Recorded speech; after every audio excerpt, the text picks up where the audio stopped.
Welcome to Circuit Paul Armagnac in the small town of Nagaro in southwest France for round number 6 of the Circuit Paul Armagnac in the small town of Nagaro of the west south France for round number 6. Oh goodness gracious me, I've got a huge echo, so I apologise for that.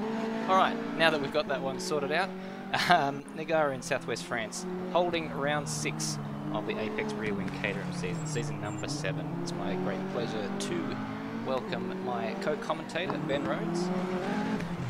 Hey Stairs, thanks for having me back again. Absolute pleasure. Well, let's have a quick look at the race info for tonight, and of course this season stretching out into its 6th round today. So those are the 5 rounds that we've had so far, starting in Curitiba and last week in Gorkore. Tonight, Circuit Paul Armagnac for round number 6, and then after tonight 4 more rounds of the championship left to go. That's the details of the race today. Circuit Paul Armagnac, named after Paul Armagnac, a French racing driver of the 50s and 60s who sadly lost his life in 1962. 15 corners around this circuit, 6 left and 9 right. And let's have a quick look at the points situation heading into this round, and of course Xerus dominating just the one race that he hasn't actually won this season. Brenton Foley doing a great job in his first season for Apex Rear Wing, the only other man to win a race up there in 2nd place. Sam Smith in 3rd behind him. Good ball antics, a couple of pole positions for him and some decent results. He winds up in 4th ahead of Berto. Lewis Wedding absent tonight unfortunately. Madbird, Diesamage, Resist, Bagsy, Roadhog and Nether rounding out the top 12. Yeah, it's a fairly healthy group we've got back again. Shame to see who's it, Lewis still out, but yeah, good to see everyone back again for another round of Caterham series. Certainly is, and of course the qualifying session just about to get underway, and it'll be I believe Tyrol, the first man out onto the track. If we can find him in the server, having set the slowest lap time in practice, still coming to grips with these cars and sim racing in general. Of course, the qualifying shootout done in the reverse order of practice. Yeah, tricky little track this one from what they've been talking about. As with every start of practice session, there's been a mention of low grip, but the track seems to grip up to a point. But it's almost like they've taken a pair of go-kart tracks and joined them with a pair of drag strips. It's the front strip and the front stretch of the last couple of corners, the first couple of corners are very sort of high-speed 3rd gear, 4th gear corners. Then you get to a couple of hairpins, and then you got another straight. Then you go through another couple of fast corners and some more hairpins. So it's a good balance, a good mix of this track between just blazing speed and getting the perfect exit off of a corner onto a long straight, and then getting it through the twisty stuff. It's true what you say. It is a bizarre layout, something that it's almost reminiscent of Circuit Paul Ricard, another French racetrack that has a very small footprint in terms of the way it folds back on itself. It's almost like they're trying to use as little acreage as they possibly can. Yeah, it's interesting that it's interesting that you say that, and we're seeing some similar designs with tracks. I mean, we haven't seen it in this series, but I've spent a bit of time on the Bugatti circuit at Le Mans, and it follows a similar kind of idea as well. It has a lot of zigs and zags, and it's almost like it's taken one end of itself off of the Queensland Raceway circuit of just the paperclip. But yeah, Tyrrell is warming up now, coming down the end of the back straight. Yes, and you'll see from some of the camera angles early on that we do have a couple of issues with the cameras on this circuit, probably due to the fact that, as we mentioned before, it does tend to fold back on itself quite a lot, and it seems to confuse the cameras in some parts where it switches to the other side of the circuit just briefly. Yeah, I saw a clip one of the guys had put up beforehand that you guys are going to get to see. It's you're going to have to keep your wits about you. It might turn your stomach a little bit. I'm not sure if we get a chance to fix that or not. We'll see. We may well have to go on board for some of these. Let's go on board actually while we're thinking of it with Tyrol for the first on-board lap around this qualifying session. And Tyrol's just coming out of the final corner now and down the pit straight. So we'll take you around a lap of this Circuit Paul Armagnac, and the track ever so slightly curving to the left prior to turn 1, and a generally speaking a third gear corner, this turn 1 corner, which leads ever so slightly into this right-hander at turn 2, and then a couple more right-handers, kind of reminiscent of parts of Catalunya circuit, lots of long radius corners, a bit of camber to help you in this turn 4 hairpin before the circuit then goes 180 degrees in the opposite direction. Here's where you can open the taps here. This turn 6 should be quite easily flat in the Caterhams, and then down onto the fastest, longest straight on this racetrack, all the way down to what will probably be a fairly significant passing opportunity during the race down at turn 7. And let's see where he brakes, about 100 metres, and it gets it stopped nicely. Will be interesting to see how deep some of the other lads take that down into turn 7. Then you've got a right-hander followed by another left. This is another fairly sharp banked corner. Out of that, the line is going to be very important through there. Another left-hander where throttle modulation is going to be incredibly important. This one under the bridge is technically turn 11, but it basically doesn't exist, as Martin Brundle would say. And then a couple of right-handers to bring you back towards the... this is not the actual pit straight, this is another pit straight, presumably for support races. You've got another right and another left to take you back onto the pit straight, and that will be a lap around this circuit Paul Armagnac.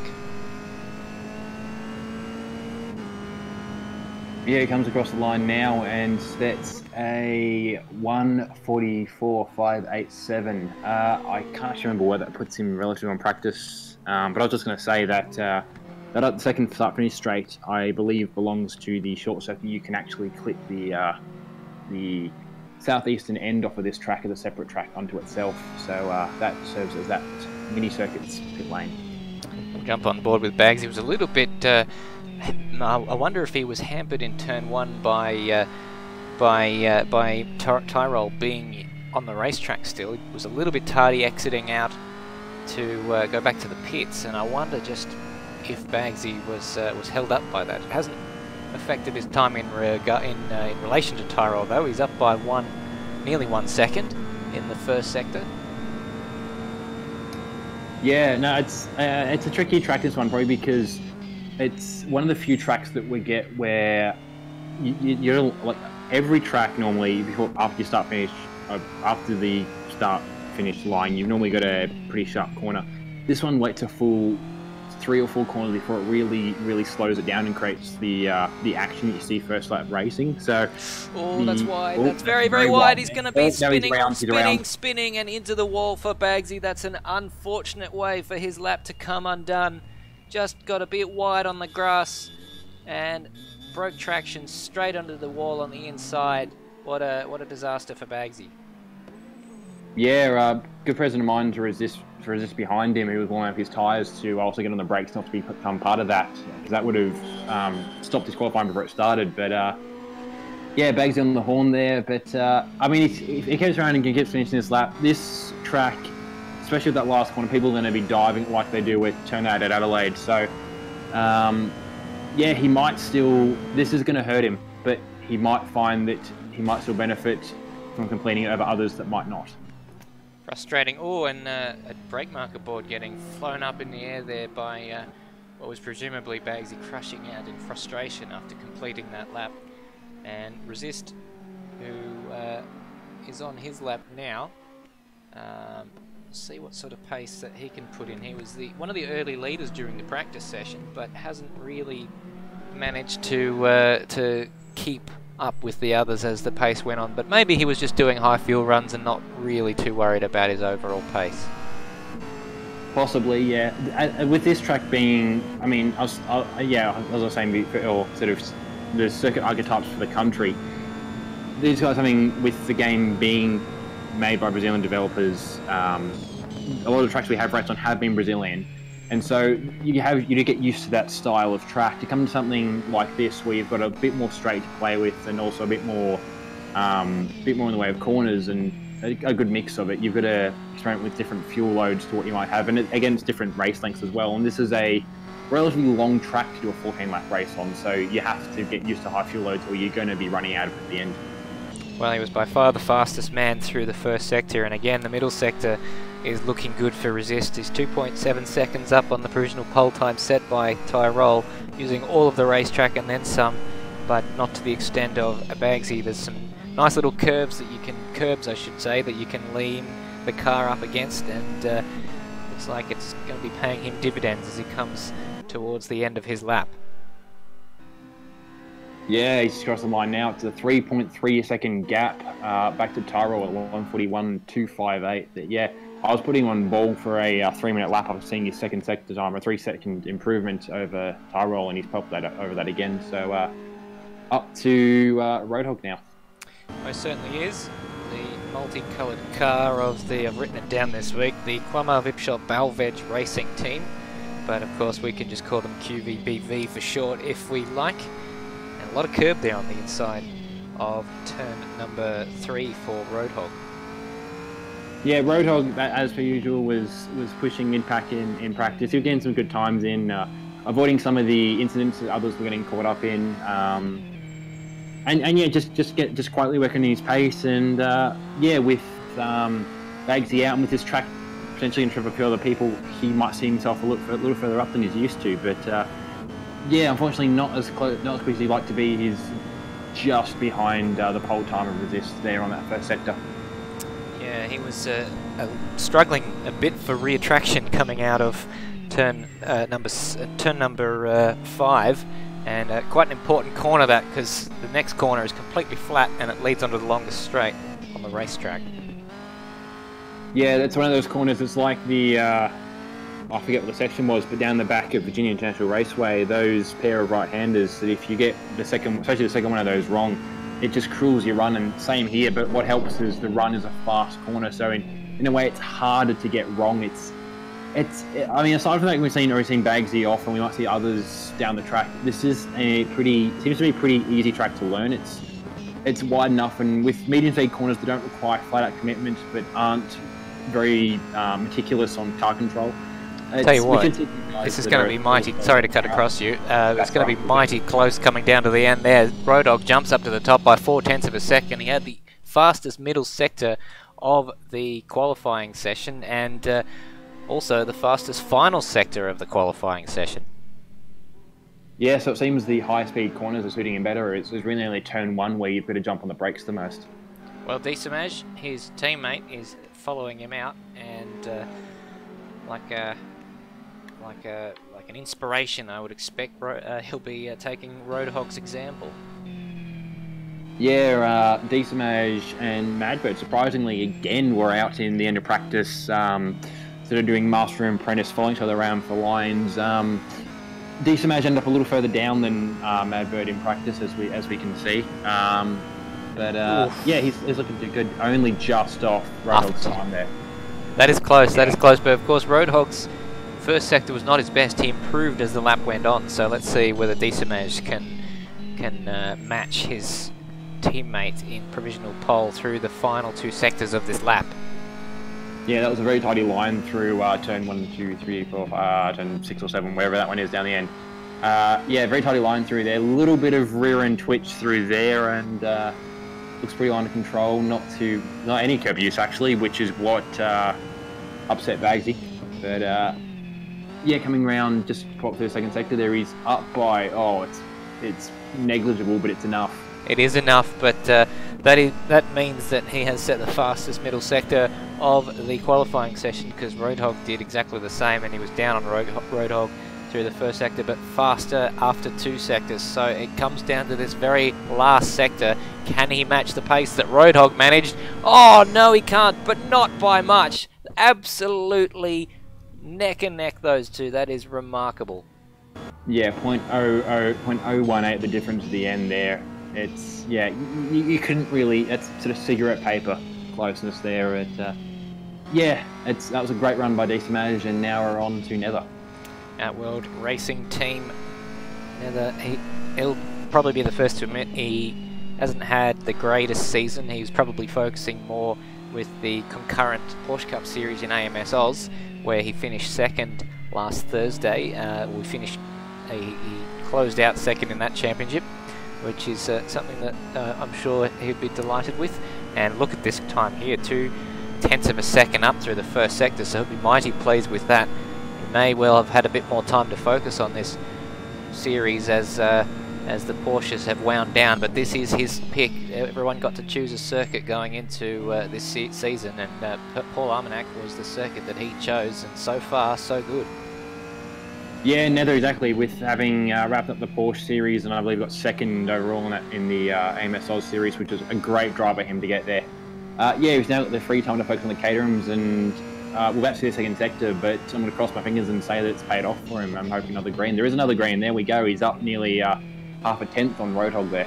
That's looking pretty good indeed. The fastest man through the first sector and the second sector. So everything's coming up Millhouse for Nether. If he can just manage to negotiate these last two corners, he will be the provisional pole sitter, and it's looking pretty good so far. Yeah, a little far for the apexes there, but nice clean line, wasn't pushing it too hard, but I think it has paid off for him. Ooh. Although he nearly lost that there, so I don't know, maybe just conservative approach and nearly cooling his run there, but he just got a pole there by, that's even less than it was between Roadhog and Decimage. That's 0.012. He was a little bit wide of the apex through the last two corners. I think maybe just going conservative, not wanting to be not wanting to be too greedy through there, but by the same token, both Roadhog and Decimage must have been absolutely perfect through. They carried an awful lot more speed, and they were both 4/10 of a second faster through that final sector. Yeah, but now we got Goofball, who had a bit of a tumultuous practice session in a way. With all those issues, multiple versions of this track in different off-our locations, playing havoc for us before the race, but we got it all sorted. But computer was locking up on him, I believe. It just gave up the ghost when he alt-tabbed out to play with some settings, and was locked out for about 5 minutes. But he got back in, and before he jumped out, I think he was sitting in third in practice, and he came back out at the end of it in fifth. So yeah, on his lap now. Yeah, and again, fastest through the first sector. He's found 2/10 than what Nether managed, and that's looking pretty good. We know he's a bit of a qualifying specialist. He has 2 pole positions already and started on the front row in race 1 last round. So certainly don't count Goofball out at all for another tilt towards that, although he's lost a little bit of time through the middle sector. Not a lot though, but he was still up. Yeah, he's still up. He's taking a much more aggressive approach than we've seen in Nether, so I don't think we're seeing as much of a time drop back as Nether suffered. Yeah, not as bad. I think he raised another 2/10 there in the final sector. Yes, so I would say that's actually was that a fastest final sector or just a green fast sector? Anyway, 140.5 is now the time to beat, so all eyes turn towards Madbird in the R-Tech Jurassic Park car. Yeah, Madbird, as I was saying earlier, was running it around with Decimage after he got himself sort of good time sorted, and yeah, he did drop out of the session momentarily. Him and Cirrus, we'll get to later, seemed to have some issues while we were getting the rest of qualifying going, but he's back in now, and he's on his lap, and he's just passed the first sector, and he's that's nearly half a second down on Goofball in the first sector.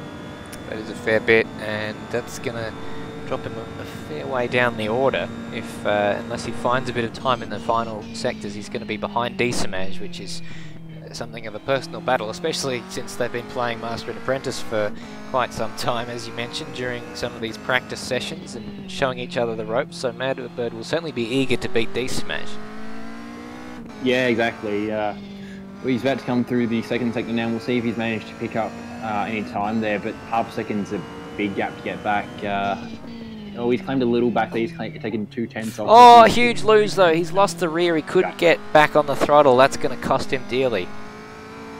So, yeah, I'd argue to say he's probably more than half a tenth, more than half a second down now. And even with the lightning approach to his last 2 corners, I don't see him making it up. So the question is where he's going to drop in. So time will tell as he comes across the line. It is a 141.5, I think it was, so that drops him down into 6th place, and all eyes turn to Berto. Yeah, Berto had today had a quiet run. The sort of throws your focus on, and because they're creating action around them in practice, in much the way you've seen some of the warm-up sessions. Berto was not the one I had a good chance to look at, but yeah, Berto ran well. He came out third best in the end of the session, and yeah, he's doing a good job with these cars. Exactly right, and it's interesting seeing some of the people that are not with us tonight, Sam Smith being one of them, watching the broadcast potentially from work, and he and Berto have had quite a good rivalry going along the last few weeks, and Sam in the last race jumping up into third place in the championship. He's going to lose that with Berto and Goofball Antics not too far behind him in the points. Yeah, unfortunately, yes, Sam, it's crucial for him not being able to make it. He's possibly a little far out of reach of Xeris, but the race for second is still very hot, and Berto and Goofball have got all the chance in the world to claw back an advantage and hopefully put themselves in a good stead for the coming rounds. Well, once again, we call a purple sector from one of our drivers in the first sector, and Berto a 34.0 through that first sector, and through the middle sector again. He's 7/10 up on the time set by Goofball Antics, so this is looking like a mega lap. We may well be down into the 139s here.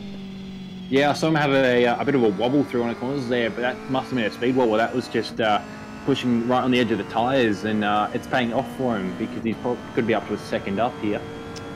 There you go, 139.896 the time from Berto. That is a formidable target. Yeah, and now it's Xeris to chase that down. Well, oh, that's a huge amount of speed. That was the start. The first corner. Of a wobble, yeah. That was the start. The rear very nearly overtook the front there, but he held onto it, and well, just goes to show how much speed he's trying to carry through there. A little bit of grass on the inside of turn 3 there, and Xeris is not going to let anyone. He's not going to leave anything to chance here. He's going to absolutely push. And when he goes to sleep tonight, he'll know he's given it his all. Yeah, he's running the engine right up to the rev line, waiting to the last second possible to click up to another gear, and yeah, he's got a time to chase down, and he is not managing it so far. He's just half a tenth off there in the first sector, but this is Xeris, and I'll be very surprised if he hasn't clawed that back by the second sector split. It was a very strong lap from Berto, so he may well be up against it to get up on that sort of level, but he's certainly trying his best. We've still got one driver left afterwards to do his lap. Bretton Foley, of course, who will be doing his lap last, I believe, for some reason. I'm not sure why he hasn't done his lap yet, because he was third fastest in practice, so he should have gone before Berto. So something's gone awry there. Maybe his game's crashed, which is something that has happened from time to time, especially in AMS Oz pre-race, but nonetheless, Xeris in the middle sector has clawed back time. He's up on Berto as he comes out the final corner. Has he done enough to secure pole position? Yes, he has. 7/10 of a second. He obliterates Berto's time. What a lap! Yep, he's got it pretty comprehensively too. He's not far off the 138, which I believe he was not far off getting to in practice. Yeah, he had a 8/10 advantage, I think, at one point in practice, and he's nearly got that again in qualifying. But yeah, one car to go. But Foley, it's all quiet in the PBF Race Engineering pit garage. All quiet on the western front. Very interesting.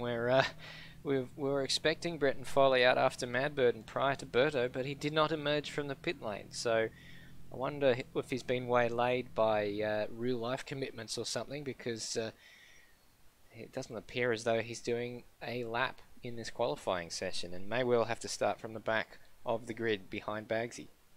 Yeah, I was thinking maybe it might be an issue in with Xeris, and I think it was Madbird dropping out of the game, coming back in, and the game may be getting confused there. But yeah, there's nothing happening in the PBF Race Engineering garage, so something has happened to Brenton Foley. Very much so. He's still, just looking at their Discord channel, he's still in the voice chat with everyone, so potentially he'll be relaying to them any issues that he may be having. But so far, we're not getting any news coming down on that front. So very confusing. But we've ticked over through into a warm-up session, So that means that he has not managed to qualify. No, Xeris took the reins there from the automated system and moved us into a warm-up. So there is a problem, but he has been able to communicate to the guys, and I'm not sure what's been agreed upon or whether it's something he needs to work on. But yeah, he's going to be starting off the back of the grid for race 1 unless something changes. That's very unfortunate because he is one of the faster guys in this service, so he tends to be, if anyone, the guy who can take the challenge to Xeris. But he's got certainly a fight on his hands to fight through the front today, especially with someone like Berto, who seems to be on a hot run of form today.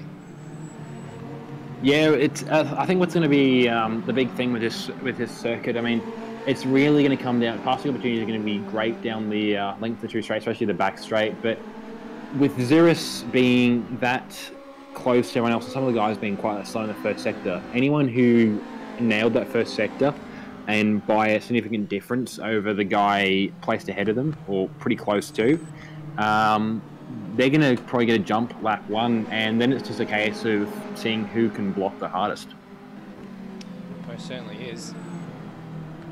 Now, as is tradition, we will see the cars in their warm-up lap, in their warm-up session, I beg your pardon, jumping out onto the circuit, and they tend to like to line up on the pit straight and do a bit of a practice start, and they often do this quite a few times. Now, what we've heard during the week, this circuit's a little bit different to most, is to how the starting procedure works with the cars gridding up in a MotoGP style 3-wide fashion.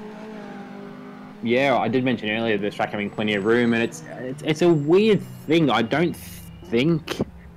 think the only other track I've seen which lines cars up 3 wide is Goodwood for their Festival of Speed at the Goodwood circuit. So it's an old one. It might stem from historic racing, or it's just purely the amount of room there on the track. But yeah, 3 wide in cars is interesting, but it works for us because these guys are normally 3 wide by the first turn anyway. Yeah, so I wonder if that means they'll be 4 wide. Look, if there's room for it, and it doesn't always have to be 4 wheels on the track, they'll go for it. And as exciting as we'll be seeing a race, I'd prefer to get it out in practice. Well, we have to go on board for this practice start, just because this is the view that we get from the camera as the cars are gridded up, and as you can imagine, that's not particularly useful for seeing what's going on. So we'll go with an onboard view for a better angle, and then switch to an off-board hopefully when we get around to the first corner, the camera angle will change to something a bit better. Yeah, I'm currently flying on board with Roadhog waiting, and as we go, yeah, he's right in the middle of it already, so we're interested to see how this pans out through the first couple of corners. So, Ooh. 3-wide action, as you predicted. He's around. Yeah, that was Roadhog. Was it Roadhog? Yeah, that's Roadhog. I was following him on board. He got contact with, I think, might have been Madbird, I think, on the outside. And then, yeah, just ping-ponged and went off. Well, it's a lesson in what not to do, and that's why they do these practice starts, so they can see what does and doesn't work. And it's something that I guess in real life you don't really have the opportunity to do. You can, of course, do practice starts on your own, but the whole pack of cars and without the lack of fear that comes with the fact that you can have your car fixed in no time at all. But this, I think, is going to be a feature of the race. This long back straight's going to afford these guys a huge opportunity for slipstreaming as they go 4 wide down into turn 7, and goofball antics swiping across the front of someone he didn't know was there, and that didn't work at all well for him.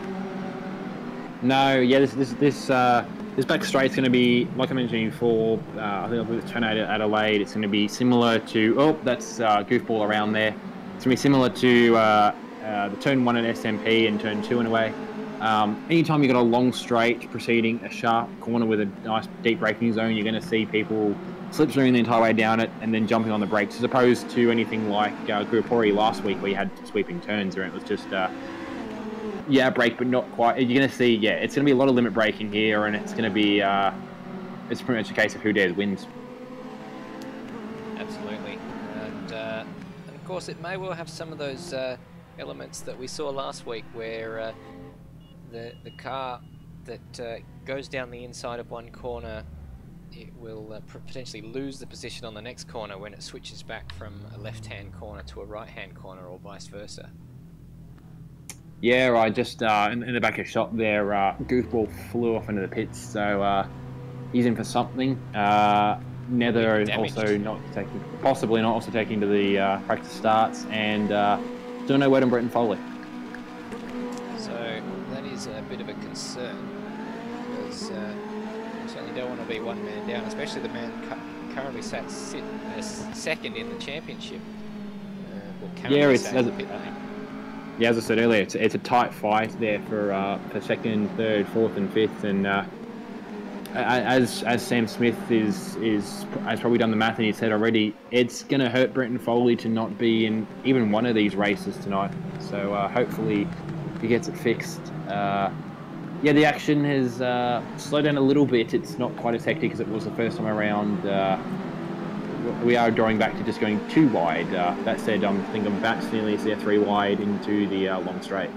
This is, of course, the warm-up session if you've just joined us in our broadcast, because they are doing some practice racing, and as you can see, they are going fairly heftily at it. And that is going to be a bit of a danger, someone going down the inside of 2 cars who are already too wide, because people might not see another car darting up from behind them as everyone ahead of them locks up and showers them with smoke. But just to finish on that point on Brenton Foley, he's currently sat on 159 points, with Sam Smith the closest behind him at 126. Of course, no problem there with Sam not taking part in tonight's activities. But Goofball Antics on 119 and Berto on 114. Given, you know, they can, a good night, they could expect to get somewhere in between, you know, 30 or 40 points. That's going to be a big dent in Brenton Foley's lead over them if he can't make tonight's action. Yeah, it will be. Just on track stuff quickly, Nether has joined us and resisted back in the pits as well. He was coming under the Dunlop Bridge and got caught in the same curb that Baggy did in front of I think most of the midfield, and was lucky to escape said midfield, but he created a nice big smoke screen for them. But yeah, he retired straight to the pits, and as far as I can tell, he is sitting there at the moment. So I don't think it was damaged, but I think I don't know. I think he feels with 3 minutes left in practice, he is warm up. He is good to go. That is good. As Bagsy goes off the first corner, so I don't believe there was too much of an attempt to make that corner. So we go towards the guys who've just done their third practice start of the warm-up session, and a huge shower of smoke coming off Nether's front. It's Nether, beg your pardon, Xeros's front. We're not quite used to seeing quite so much lock-up smoke. It's quite prevalent around here. Yeah, well, I'd say it's like Philip Way, but there's not a lot of elevation here, but it's probably just braking zones where you've got to, some of them are sort of straight braking, so you want to set it up for more, I suppose, balance braking application, and some of them are braking and turning where you want to take a bit of weight off the front wheels in terms of braking, so that you don't overbear them with both braking forces and turning forces. So you set one up for one, and you'll possibly run out of braking room on the straight. So you set it up for the other, and you'll be locking the brakes through the corners. Xeros either standing for the ladder or just stomping the pedal because he can in warm up. Roadhog and Madbird having a bit of fun going side by side for a fair portion of the lap. Yeah. Update on the pits. Foley is on track, so whatever it was that was caught him up, he's fixed it, and he is possibly going to get a lap in here.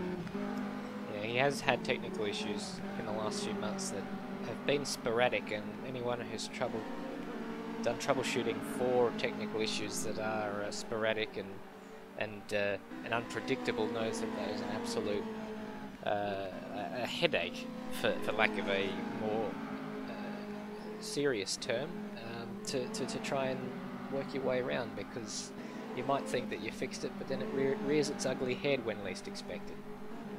Yeah, it's helpful in a way when problems are just simply a case of your game just quits because it just had enough, or you really just is like, nope, can't deal with this. But then it starts to be little problems with the programming and little problems that work themselves over time, and if you know what you're doing, then you're probably fine. It's just frustrating. If you don't, then it's frustrating, and you don't know what you're doing, and it takes 5 times as long to get fixed. There's 50 seconds remaining now in this warm-up session, and of course that means that we'll go straight through onto the race session.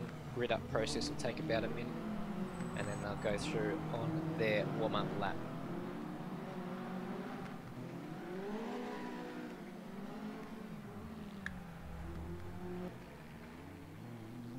Yeah, Bagsy also put into the pits at some point recently, so I believe we've got I think it's 7 or 8 cars of the 11 car field currently out on track. Berto being one of them. Berto qualifying second, his first front row start for Apex Rear Wing. He of course has won a race, and that one being the Spa-Francorchamps 6-hour held back in May, where he teamed up with Sam Smith, and together they dominated after, well, to be fair, what was a bit of a rough start, but in the end they won by something around 50 seconds from Brock Harvey and Lewis Wedding, with a fairly high rate of attrition in that race. Yeah, I believe I tuned in for a good portion of that race, and yeah, true to form for the real life equivalent. Yeah, there was it was a real test of physical endurance from the cars. I've just had a thought actually regarding the warm up or the sort of grid formation lap. Is it going to be done 3 cars wide? Well, they do tend to stretch out into a single file line once the warm up lap gets going. But certainly, if it was a rolling start, that would be a question worth noting. Yeah, I would hope. You could probably yeah. A lot of tracks you can run 2 wide. Even with a rolling start, I'd hesitate to do 3 wide on this track, and it depends on the cars as well. If you're doing something native like a Citroen 2CV race where you're not having problems of seeing the rear sideways when you put the foot down or seeing anything sideways really, it'd be fine. But I'm just picturing in my head, I don't know why, I don't think I've seen them do rolling start. One of the few things I've seen them do rolling starts is Formula 5000s. I'd hate to be in one of those in the middle one, saying second on front row, and then get a kick of wheel spinner to put the foot down for a rolling start and clack into 2 other $500,000 cars. Well, this is rather a blast from the past, but I remember the old, I think it was the Michigan 500 when IndyCar first split off into 2 different races, and in what was fairly I would say a daft decision, they decided to run the Michigan 500 on the same day as the Indianapolis 500, and they elected to do a 3 wide start, and well, it doesn't take too much of a genius to tell you how that one ended. There was a pile-up. Yeah, and scheduling yourself on the same weekend as one of the biggest races of what was essentially your rival. You're not going to get a lot of fans there, especially if you are, and it was IndyCar car, you kind of, there is differences, but you are both going down the same high-ish power, relatively high, highest downforce, oval racing, single-seater routes, so there's only a set amount of fans you're going to get, and if you put your, well, not big level race, but big-ish race on the same weekend as the biggest race, you can have problems. Better get through the grid just quickly as they're entering the final sector now, so let's take you through. Xeris, of course, the pole sitter from a very strong Berto in qualifying. Goofball antics again showing that he knows how to qualify fairly high up the grid. Nether will be pretty, and he's we've had a spinner there. That was one Xeris. of the QV cars. It was one of the QV cars, so I'm not sure what's going on there. Anyway, Nether in 4th place. That is a good qualifying session for what is his pick for the racetrack. Roadhog, the man recovering after that spin, starts out of 5th place ahead of his teammate Disamaj. Resist in 7th place with Madbird in 8th. Tyrol in 9th place. He'll be happy to have a couple of cars behind him, and those two being Josh Bagsy and Brenton Foley, of course out of position, having not managed to set a lap. Yeah, unfortunate there for Foley. Good to get it running, but he's got a long way to go through the field, and the present danger is of Xeris bolting. And except there's been, I think there's been one race, I think it was at Girapore last week, where we didn't really. But it's almost always a case of when rather than if, when Xeris will bolt. and Foley might not have a chance to catch him this race. So this race really might just be a setup for race 2 race for him. We're going to catch the onboard of Decimage just for the first couple of 100 metres of this race so that we can see the front 2 rows and how they go towards turn 1. And Roadhog got an absolute flyer. I wonder if he jumped the start. We didn't see anything come up on our screen saying he did. He was absolutely on it. He's going to go through up into second place ahead of Birdo. An absolute 2-wide action all the way back down the grid. One of the, that's Brenton Foley making a few positions up. Absolute miracle that no one's come a cropper already. And Birdo's made his way back up into second place ahead of Roadhog. But nonetheless, that is still a great start from him up into third place from where he started back in 5th. Yeah, I was sliding further back in the pack. They're going 2 wide, pushing to 3 wide, and the cars were getting close, cars were touching, but they weren't quite finishing onto the grass just yet. So that was, all things considered, a very, very clean start from these guys. They're not known for having big pilots, but yeah, to make it through that first sector, everyone still on track is pretty good. Yeah, it's a good little battle going on at the front at the moment. Oh, and Decimage relinquishing the position there to Brenton Foley. He's made his way up 3 spots already, up into 8th place, and certainly his charge is going to continue, I should think, in the laps ahead. The next man up the road for him is Madbird. Yeah, Madbird also in a battle himself, just passing, getting the inside of Resist there through the not a corner. Board, brake marker board flying up into the air there. And yeah, getting past Resist. So Resist being swamped. Decimage down to 8th after his start in 6th place. He will not be particularly happy with that, especially since Madbird's made positions up off the start. Ahead of him, a little bit of a lock up there from Brenton Foley. Resist's going to go wide, and he's going to be a little bit slow through that final corner, which is going to give Brenton Foley an opportunity down the pit straight as they go down towards turn 1 for the 2nd time. But there's absolutely no way through. A little bit of a lock up from the car ahead of Madbird, which is Goofball Antics, losing the position to Nether off the start. Yeah, I'm not sure if Resist either got contact from Foley there or just jumped on the anchor a little early, but Brenton was spooked coming into the second last corner and had to slam the anchors on, which explained the smoke show. But yeah, Foley is pushing, and he's unfortunately countering cars that are lapping a little slower than he would have been had he got a qualifying lap in. So he's having to deal with earlier braking markers, different lines, and it's not quite as bad trying to overtake a laggy car, but it's still, he's not used to driving with this same sort of pace around him, so he's having to adapt his driving style and still try and get as many cars past as he can in the early laps. Oh, just he's deep down at turn 7. He was coming under some pressure from Decimage, who got into the toe down the back straight, and there's a huge lock up there from Nether, and that showers all of the cars behind him in smoke. But yeah, Brenton Foley there losing the position, trying to brake as late as he possibly could, and in the end he had to relinquish the position. So instead of putting the pressure on Resist, he's going to have to try and pass Decimage again. Yeah, I just didn't mention it Nether earlier. I was kind of surprised a little bit to hear that. Nether, as we've mentioned across the series, hasn't been having the best of luck with his Caterhams, but just a combination of some good qualifying run and just the contact around other drivers. He's sitting in 4th this race, and he is, I think he's at least holding station pace-wise with Roadhog in 3rd. So Nether, with this being his track, his home track as such, he might have a good showing this race.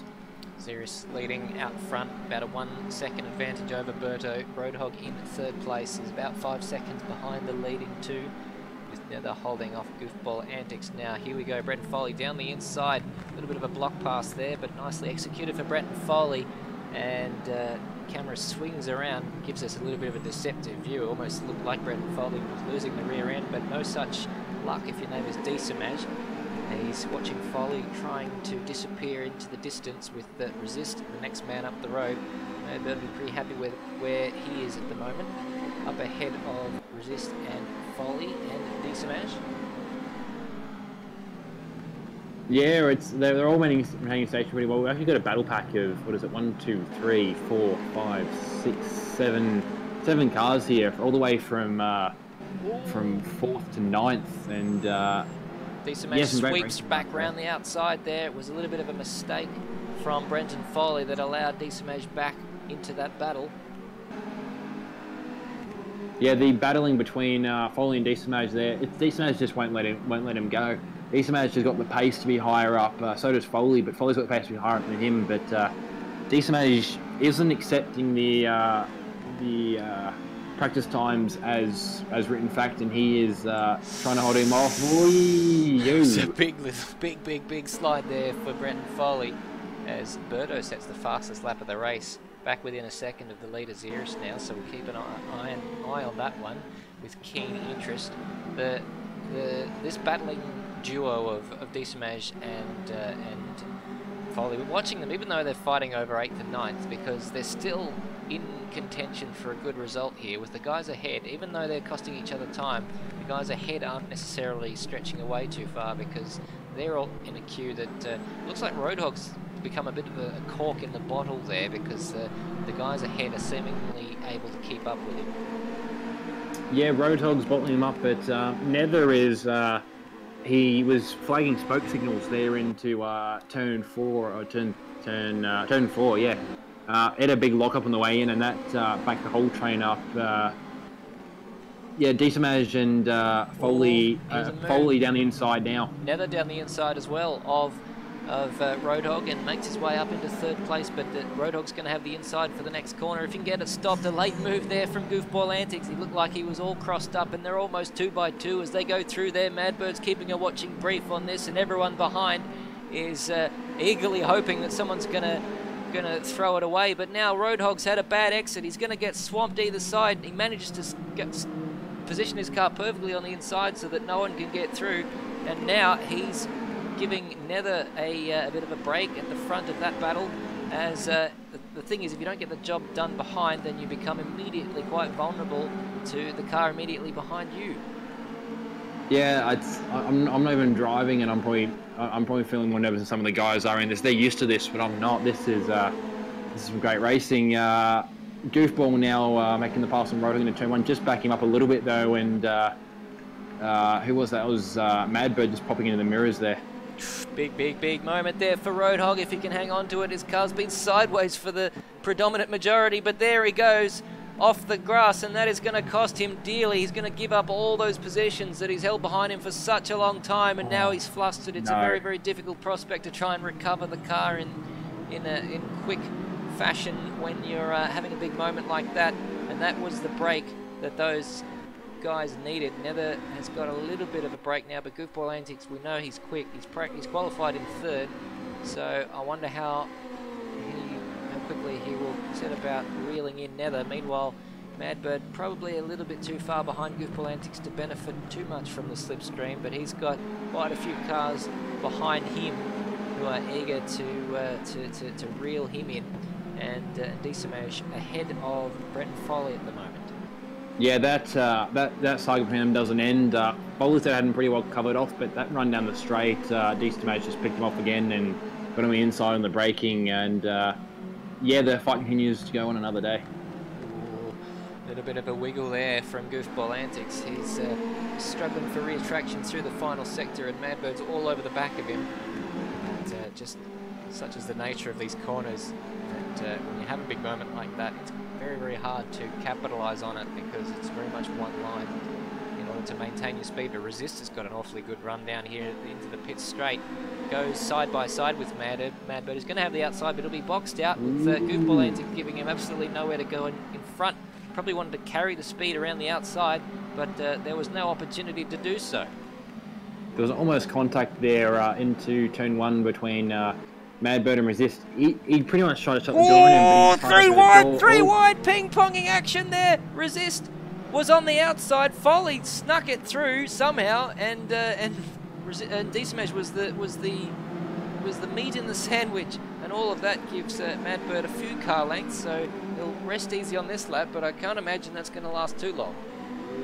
Yeah, Foley's just behind Resist, but he's got the advantage of being a little bit more in the toe, but that said, Madbird is trying to shake whatever toe these guys are getting. So it's going to be late braking, and Resist has got in there, but he nearly got the chance to pop 2 of them, and if he can get past the second car like Resist, that should hopefully keep Diesamage out of his mirrors. Best result in the previous round for Resist. He finished 5th, and was 6th and 5th in Gulpore, and his on target for a pretty good result as it stands here, but he's got to fight awfully hard for it. He'll be pretty happy to be in this fight, I should think. And holding Brett Foley off second in the championship, holding that man off for any length of time is a tremendous feat. And Decimage, of course, is certainly helping out in that regard by repassing Foley at every opportunity. Yeah, I just thought I'd turn out at the front a little bit. There's not a lot happening in the front. It's a 2-second gap between Zerus and Berto, and another 10 seconds back to Nether. But in the midst of the battles sorry. So Foley's past Resist now, and Resist will try and tack onto the back. If he can keep anywhere near him through the next few corners, he'll be able to get a slipstream back through down the main straight. The cars ahead have made a little bit of a break, and they've started to stretch out a little bit. Yeah, as I was going to say, yeah. Nether his Goopball is still in his mirrors, but Nether on track for a podium, which I believe would be his first of the season. A little bit too early to be counting our chickens, of course, though, but we are at the halfway point in this race, which of course means, in the immortal words of Murray Walker, that there is half the race left to go. There is indeed, and the action doesn't seem to be letting up at all. Foley having a dive at the back bumper there of Madbird. It was a bit of a, I think it was a bit of a intimidation move more than anything else. He was not in any chance of making a position without doing something really stupid and trying to send a big envelope through a small hole. But yeah, he's now on the back of Madbird, and Madbird will hopefully, in terms of Brent and Foley, will start to sweat a little bit. Yeah, it's clear that they're not being held up quite as much as they were in the earlier laps now, because the gaps are a little bit further apart. Having said that, now Foley seems to have got himself into gear and is putting Madbird under an enormous amount of pressure there. Xerus has just set the fastest lap of the race, so he's putting paid to he thought Berto may well have been harbouring of trying to overhaul Xerus for the victory. Yeah, the gap there is stretched out to 3/10, and the gap from Berto back to everyone else is sitting at almost 12 seconds. So, yeah, Morse code here. Bump, bump, bump, bump. Just a little bump on the rear of Madbird's Caterham to let him know he's there, and going down the inside with Madbird, seeing him coming, gives him the space. It says if you want it, you can take it, but I'm going to take the outside, and I'm going to get a nice exit off the next corner. But the unfortunate thing for Madbird is that Foley's close enough to benefit from the slipstream, which just helps ever so slightly. Yeah, I think that's Foley on Madbird that's in there on the horn, but he's got a brilliant run now. That slipstream pulling him along full effect. He's going to have the nose in front coming into the braking zone, but Madbird isn't able to fight. He's braked a little later, and they're going too wide through the corner, but Foley just getting the run in the end there. Yeah, he executed that move with surgical precision, but Madbird's having a look back through here if he can possibly make that one stick. It was maybe a move in desperation, because it was going to be always tricky to make that one stick, and now he's got his hands full with Resist and Decimage behind him. Yeah, the tactic there is always when you're passing someone, continue to play defensive for the next couple of corners so they don't get a run on your back. And Foley was possibly over-anticipating the pace difference he would have had between him and Madbird, and very nearly lost position back there. But he's clear now to go have a run at Goofball. Certainly is, and Goofball isn't letting Nether rest at all.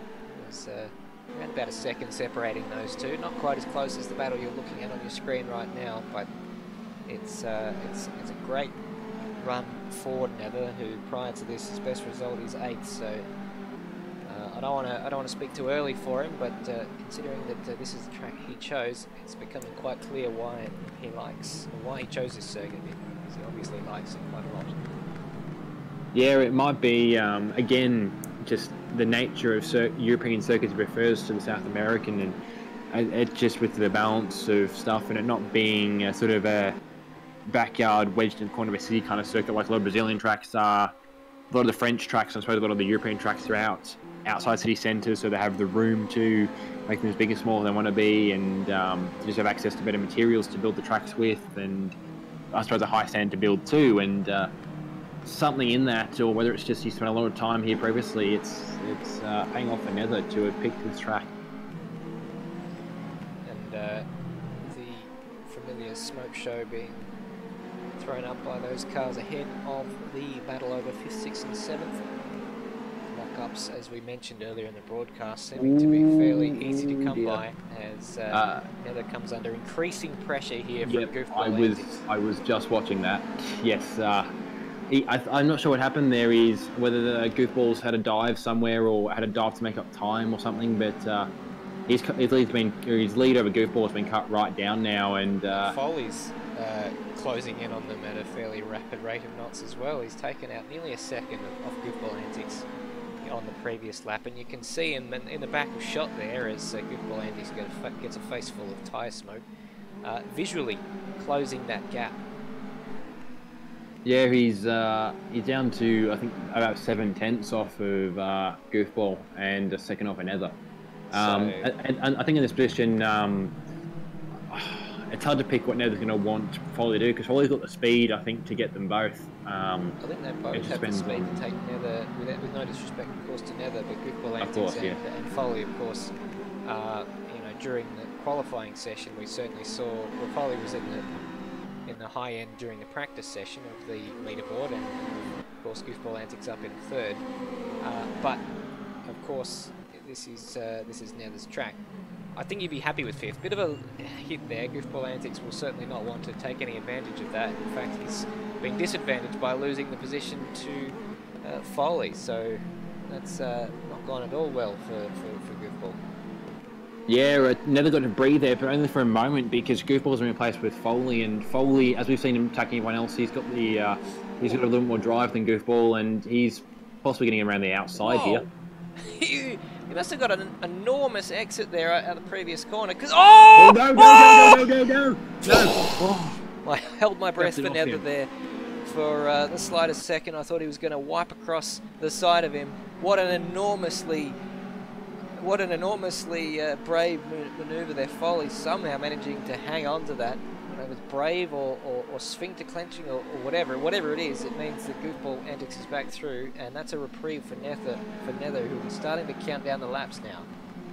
Yeah, that was all kind of wheel work. That was more wheel work than a Sydney to Hobart yachtsman. Very good. But yeah, Foley, good lucky catch there, but he's got the pace. He's just going to go back up and get it going again.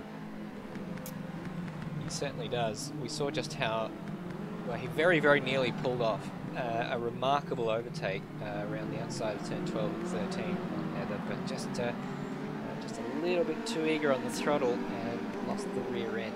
The car was almost 90 degrees to Nether, somehow managing not to wipe him out Jenson Button, Sebastian Vettel style back in 2010, I think it was, at Spa, if anyone remembers that particular incident.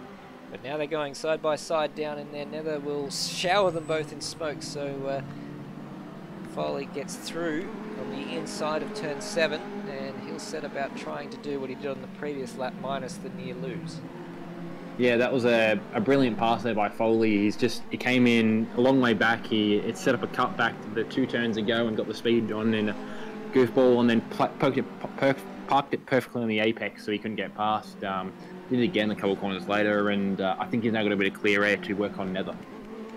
Well, just behind, it looks like Resistors lost a couple of places. Madbird and Dietz managed to get up ahead of him, and those two having their fairly regular rivalry renewed in this race, with Madbird currently leading by about 0.4 of a second.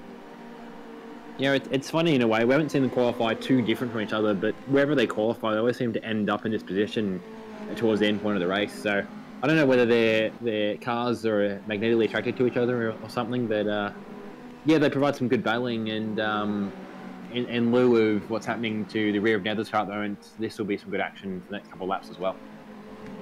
Just a bit of a moment for Foley there on the previous corner, but he seems to have gathered it up and is right on the back of Nether. Nether's driving a very deliberate race, very eager not to make too many mistakes, and just trying to keep his line, which is making the others do, having to force the issue when it comes to trying to get past him. But of course, Nether's tyres, I get the feeling they'll be like 50-cent pieces after this race. We've seen him lock up, there you go, several times during this race, and he must be struggling with the flat spot causing a vibration, because it continues to occur. Yeah, I think I think there's possibly at the point where, I mean, he's been at the front before, so it's not like I'm not going to be too harsh and say success is an alien thing for him, but the Caterham series Wednesday nights haven't been successful for him for I'd say for a long while, at least since previous seasons. So to be sitting in third, I mean, I know myself, although there's a difference. I'm not used to success. Anytime I'm in a position where I'm going to come off a pretty well result at the end of a match or a game, the nerves start to creep in and everything starts to shake. And yeah, sorry speaking of shaking, there, but Foley's making his move, or trying to at least. He's going to go down the inside at turn 1. No, he gives up on that one. A huge lock up there for Nether, who's trying to break as late as he possibly can. This is really hotting up. It's the penultimate lap. Nether has managed to stay ahead this long, so he's going to have eyes on staying ahead for just another lap and a half if he possibly can. But Foley has certainly got other ideas. Yeah, I was thinking for a second, although it's not quite Foley's way, that with Nether's finished position always being negligible to him in the points, and that's what I'm not sure the difference is. Actually, I do know the difference. I can't remember what it is. The difference between third and fourth. It is 3 points. Yeah. I don't want to accuse Brendan Foley of being a soft racer, but I'd almost say nope. Okay, I was going to say that he might be wanting to give Nether a podium, but he's sent it there. He sent it almost too hard. Stop though. He's gone too wide onto the grass. That is absolutely the reprieve Nether needed. If he can just get it back home, he's going to come under some pressure. If Goofball Antics doesn't get past Foley, which he doesn't, Foley's going to be right back up with Nether in no time at all, one would think, given the pace that they've shown over the last few laps. But that was certainly an opportunity missed for Brenton Foley. Yeah, Nether would be hoping right now that Goofball can catch up to Foley and put some pressure on his rear end, but it's just not happening. Foley's got the pace and he's still got a lap left, lap and 2 corners left to try and use it. He'll be back on Nether soon. Madbird and Decimage are also absolutely nuts to butts with Resist, ready to pick up any scraps from whatever occurs there. But of course, the battle we're looking at is the battle for third with Nether and Brenton Foley. Nether hanging on for grim life. It's exceptionally difficult to defend in these cars. They're narrow, the slipstream is fairly effective in them, and it's not particularly affected by dirty air. They don't have downforce, or at least much downforce. So it's been a fantastic job for Nether to stay ahead just for this long. But can he stay ahead for another few corners? Or a bit of an issue there. Brenton Foley just into the back of Nether, and of course he didn't want to capitalise on that mistake. Could that be a crucial moment in this battle, because he's out of the slipstream down the back straight? Last thing, he hasn't capitalised, but he still will. I think I can just see the cars getting a little closer together, so I think he has still managed to take some advantage out of that. Of course, not what he would have liked, but he's right back on him now, and he's still got sector and a half left of this track. It's not a lot. We'll have to jump ahead to Xerus in a moment to see him coming across the line to win the race. It's been 6 on the trot for Xerus. Fantastic job. Controlled it from the start, and Berto coming home in second place, which is his best result of the series, equal with the second place in Virginia International Raceway. But of course the battle for third, just 2 corners now left between Nether and Brenton Foley, and surely there's going to be a very last minute dive. He's got around the outside on the penultimate corner. Heartbreak for Nether, but is he going to be able to get back through on the final corner? He held on as long as he possibly could, but Foley takes the podium. Take nothing away from Nether, he did an absolutely fantastic job to hold them off as long as he could. He'll be devastated that he wouldn't be able to have got third, but fourth is a very good result regardless. And meanwhile, Madbird has kept has jumped up into fifth. Actually, Goofball Antics has had some sort of drama towards the end of that race, and slots in between Madbird and Decimage. Resist in 8th, Roadhog 9th, and Bagsy in 10th ahead of Tyrol. Yeah, it was nuts there, and I'm not sure what happened with Nether. He pulled to the inside and got the brakes early, so I'm not sure whether he was.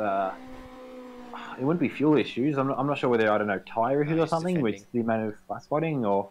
Yeah, he was. He was for sure. He was trying to stop. Foley absolutely was going to go for a dive at that corner, so he did the right thing to try and alleviate that. It's just that Foley was much deeper on the brakes than Nether, and in the end that was all it took. Yeah, to get to hold off goofball antics and Brenton Foley for 13 laps and what is it, 13 laps and whatever corners we got here -2. And for someone who admittedly doesn't have the best track record in these cars, that was a excellent performance. I'm not saying we're not anything that good in race 2, but I'm tempted to pin MVP on Nether right now. Well, certainly, as I mentioned, these cars, I mean, probably MotoGP is the best comparison I can make with them in regards to how difficult it is to defend. It's just not possible. You can take different lines, especially on a racetrack like this that doesn't really have a lot of marbles, and they don't have dirty air. They have a fairly effective slipstream, and they're not very wide. So all of those make defending an exceptionally difficult task. Yeah, so to pull that off for that long, and yeah, again with not having even on this track, not having the innate car speed of those ahead of you and some of those behind you, to hold off faster guys for that long on a track that wide where they deem it a possibility to run a 3-wide start off the starting grid, to hold them off for that long, despite the constant smoke signals and everything, yeah, that was. I mean, it goes perfectly. He's running for the Outworld Racing team, and that was an out of this world drive.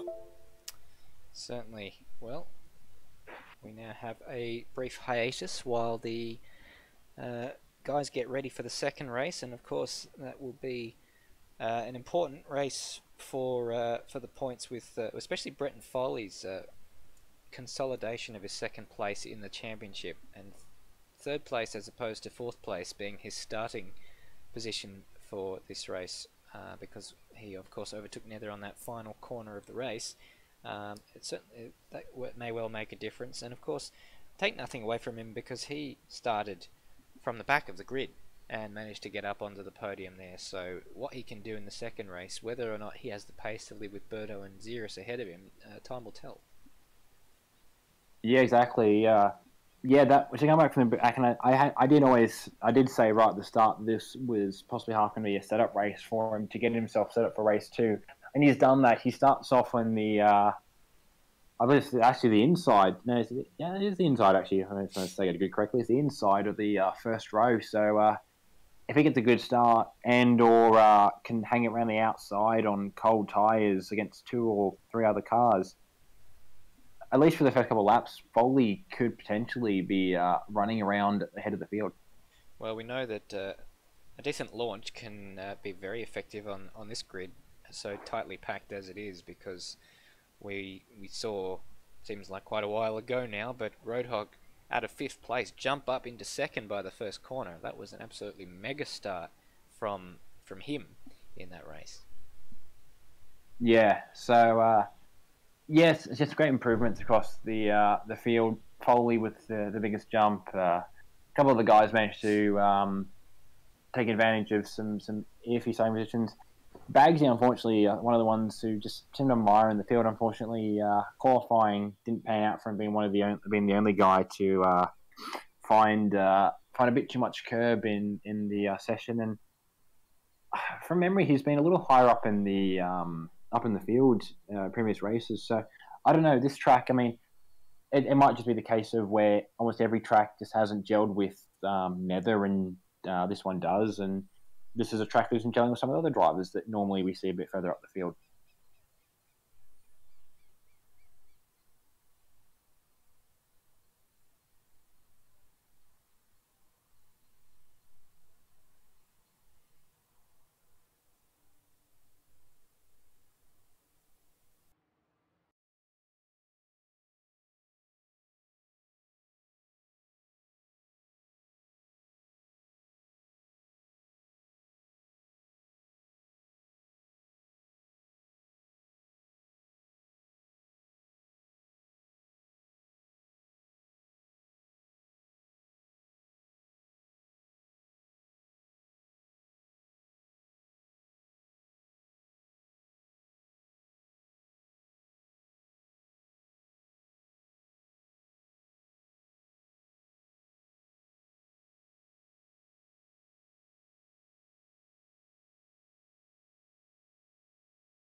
Welcome back to Circuit. Paul Armagnac for the preamble to race 2, and we can tell you that there may be a little bit of a delay as they have to reset the grid.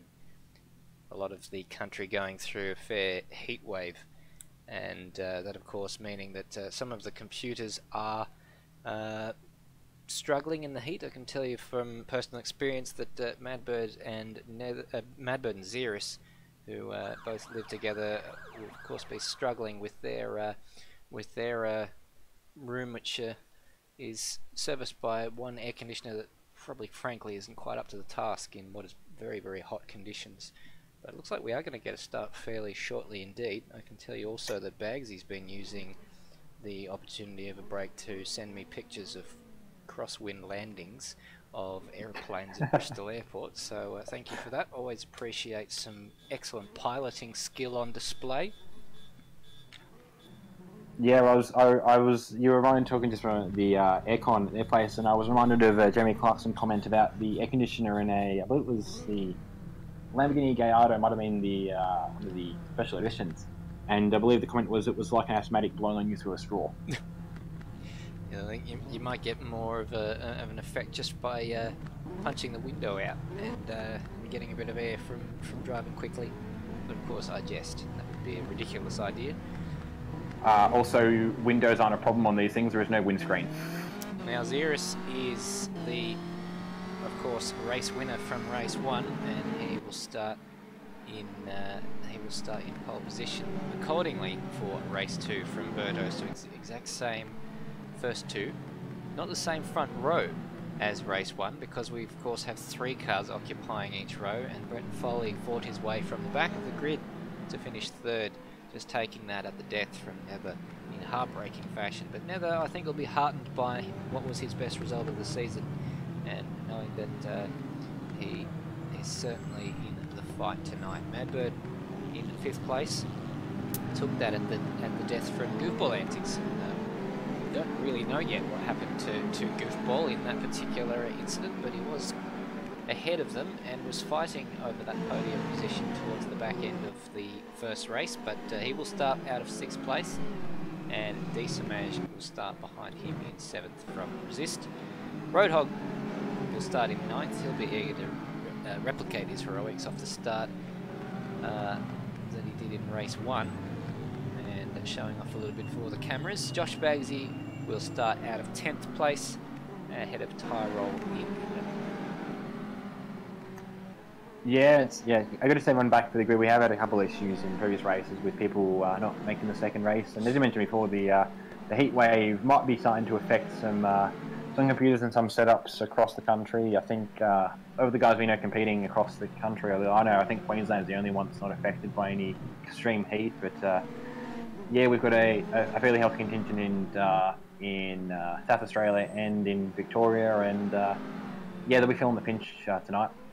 Yes, not only did we have a 40-degree day today, but it was a cloudy 40-degree day, and I think I heard a shower of rain before, so if it wasn't already unpleasant enough, add a bit of steam to that. Yeah, I'm happy that I'm on holiday this weekend in Tassie, and my biggest problem was wearing shorts on a 9-degree day.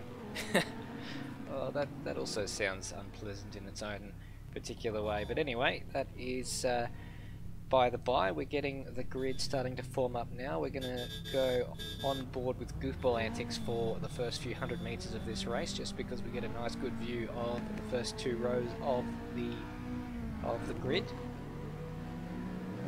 Waiting for the lights. There they are.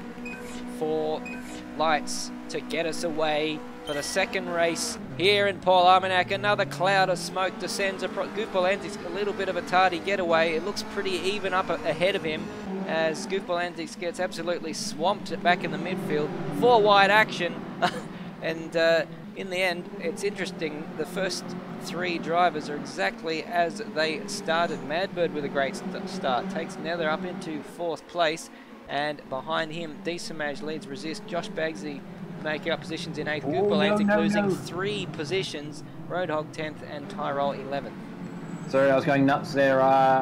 Turn 3 or turn 4, the big right-handing U-turning sweeper Berto or Brendan Foley, one of the two got a wiggle on and stuck the other one, and I was expecting to see Berto come backwards out of that corner, but he's eventually got the run on him. Foley on the way for second now. Well, this is what I was wondering whether that would be the case. Is it going to be 3 wide? Madbird trying to recreate his heroics from last week with a 3 wide overtake down to the inside, but thinks better of that. It is, of course, early stages, but Foley now with Berto on the inside, fighting over second place. This was what I wondered early on. Would Foley have the pace to stay with Berto? Well, he's showing early indications that he can. And Madbird, never the opportunist, sneaking his nose up in, but he runs out of space. He has to back out of it, but he very, very nearly got through, but he was just boxed out at the wrong moment. Yeah, 0 seconds to book out. He's already 3 seconds ahead with one, which is not a lap down. So, yeah, Xeris is cleared out. We'll see 0 seconds at the end of the race. Yeah, sorry Xeris, but you probably won't get much airtime unless you loop it from here. But nonetheless, you're doing a fantastic job if you are watching this back. But Berto, now, he managed to get back through on Foley. Foley did not quite get the job done, but he's got a pretty good opportunity to do that on this lap if he stays close enough to be in the slipstream coming out of the turn 5 hairpin. Yeah, just looking back through the pack, Nether and Resist engaged in a bit of battle. Oh, there's player 3, Bagsy's in the mix, and he's just ended up on the inside, nearly spun it, dropping himself back down to 10th, and created a nice little battle train there. Roadhog ahead of him and Goofball ahead of him. Yeah, just catching a replay of that action. It was, as I say, it's always tricky when you are the player 3 in any sort of action like that, because you can. You sort of take them by surprise. They're too busy worrying about each other and they're not thinking about a third car. So that's unfortunate for Bagsy. It looked like a good opportunity to make positions up, but it ended up being a lost cause.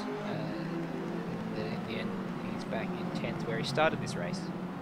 Yeah, it was a good dive, but I think it was a little ambitious and just took too much curb, and that snapped the car inside and put it on the grass. And I mean, you want to go slow around the corner, but you don't really want to be using the grass as part of your ideal racing line. So he'll have another shot. He's still got, it's only early stages in this race. Looks like Berto started to break away from Brendan Foley a bit. Time will tell whether Foley can up his pace and try and live with the sort of pace that Berto was showing in race 2.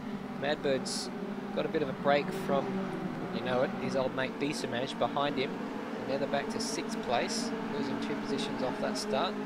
And Resist is coming under all sorts of pressure on either side here. This is a tasty little battle here. Roadhog down the inside. I was just having a look at the times there. There's barely a 10th between Berto and Foley on that last lap. So Foley is a little slower, but he's not. I don't think he's going to disappear from the back of Berto's bumper anytime soon. Yeah, absolutely. This is very interesting. Roadhog all over the road. He's sliding that thing. I wonder if he's doing his tyres a disservice, because we know these tyres are fairly durable, but the amount of times you see opposite lock from Roadhog. Oh, there's some smoke. There is some smoke, and that is Nether. Oh, he'll be absolutely livid with himself. Let's see what happened. Very, very unfortunate. He was running in 5th place. He's dropping way back to the bottom of the grid now. And it was a great performance in race 1, but again, early pressure. Oh, is that where Bagsy went off? Just wide onto the grass. I don't think it is the same corner, but it's a very, very similar incident in that Bagsy had in qualifying, just going wide onto the grass and then losing it on the rejoins. So that's dropped him way back down behind Tyrell in 11th place. So that's very, very bad luck for Nether. Yeah, where Bagsy went off in qualifying is just about where Nether's about to pass through now. The sort of second stadium section. Just a long corner between the Dunlop Bridge, and just put on the exit curve there and let the rears up. Someone else has lost it. Who's that? Resist has lost it out of that battle, and he's dropping back now behind, not quite behind Bagsy. He is behind Bagsy, beg your pardon, nearly behind Tyrell, down in 9th and 10th. So he's got a lot of work to do to recover position. So funny, we didn't see too much of this in race 1, but race 2, it's all starting to kick off again. Yeah, it's almost like they've had the time, some of them, to really build up to that tempo in race 1, and they take a break, and especially when they stand a break for everything, they cool down and then get ready to go again. You just throw straight into the action after 5 or 6 turns, and you're just not ready for it. I suppose it's like if you were to, I mean, like Richard Hammond, of Top Gear fame, went and drove a Renault F1 car a couple of years back for a part of the Top Gear show. He built up to a couple of junior Formula cars, and I think it was a Formula Renault 3.5 at the end before he got into a Formula 1 car. And that, he couldn't keep up, but he could kind of keep up. Had he gone straight to Formula 1, he would have just lost it, and that's what happened here. They had the time to build it through the stages race 1 and took just straight back to it race 2. So, yeah, it's some of the guys are getting caught out by just the tempo that they're having to hit again. Yeah, and well, Brenton Foley, speaking of tempo, is been keeping Birdo honest. He's sort of reeled him back in a bit, but he just had a bit of a moment down into the hairpin at turn 7, locking up while you were talking there, and it looks like, well, this will certainly be a test whether he can reel Birdo back in again, and that will certainly show whether or not he has the pace to take Birdo's second place from him. Now, Madbird is coming under increasing pressure from Diesamage. The last time around, Madbird did a 140.8, and Diesamage did a 140.4, so that seems to be indicating that Diesamage is reeling Madbird in, but of course he lost ground to Madbird in the championship in race 1. Madbird was able to keep him behind for the longest time, and he has done that on a number of occasions during this series. Yeah, he has, yeah. I just look again, the split between second and third there, Foley and Birdo was, it was half a second in that last lap. So I think Birdo possibly just having the pace edge over Foley, at least in clean traffic. So other battles going on behind them. Goofball Antics has got Roadhog for company. It's amazing how quickly the races have split off into quite a few different chunks. It's a bit of a, after Xeris, it's a 2x2 sort of Noah's Ark kind of affair. And then Josh Bagsy ahead of Resist, and by quite some margin. So Roadhog's actually starting to come under a bit of pressure from Bagsy. So that 2 battle is certainly starting to become a 3 battle. In fact, I think Goofball Antics might be just ever so slightly starting to pull away from Roadhog. And let's have a look. Resist, he's about 7 seconds behind, and I wonder if he will be able to catch and pass them. So far, not looking like it, because his pace isn't too flash in comparison to those ahead of him. Yeah, Resist, a couple of guys, Resist being one of them, seems struggling for pace in the second race, and Nether as well. I'm not sure, like, we saw him go off, but he was back, but he wasn't that far back, but something else has happened, or something has flicked for him in his mind or something. I don't know, I don't want to speculate, but he's now a lap down to all but Tyrol. Yeah, he's had a 3-minute 35 laps, so that's indicates another off-track excursion somewhere. Maybe he's had a crash and potentially had to pit for repairs, and that, as you say, has put him a lap down. So, and that's actually, yeah, as you said, a minute 30. That's his fluctuating time, but around about that same as a lap time behind the next car. So it's funny how quickly fortunes can change in this game. Yeah, Foley, I think sort of holding station there with Birdo, but they've cleared out the rest of the field. They're actually, I don't know why they're catching, they seem to be catching Xeris, but they're holding, I think they're holding similar, yes they are, holding similar pace to Xeris. So it's Xeris 6-second gap, Birdo and Foley 6-second gap, crash every other car. Goofball Antics is lapping just a little bit, 10th or 2 faster than those ahead of him, and he's only about 1.7 seconds behind them. So if Madbird and D-Smash start engaging in a fierce battle, then Goofball Antics is well positioned to take advantage of that. I think the chances of them getting in a battle, them being them, is fairly high, but the thing is, they take up a fairly wide region of the racetrack when they do so, as they are doing right now. Yeah, but they're going to cost themselves the time, and a long time left in this race, and we're already starting to see D-Smash get the first inklings of impatience as he drew up alongside Madbird on the previous corner, the previous straight, I beg your pardon. But he's just dropped away a little bit down that pit straight. Madbird slightly wide through turn 1 and 2. D-Smash tucked up underneath. This back straight on this lap is going to be a very, very interesting thing to witness. Yeah, I wouldn't be surprised to see a lot of darting over the road possibly from Madbird, trying to break the toe, but he's that close he's going to tow regardless, I think, unless... Oh, look, Goofball Antics has joined them. He's in... I don't know if he was invited to the party, but he's gate crashed it. He has gate crashed, and he's definitely joined this party.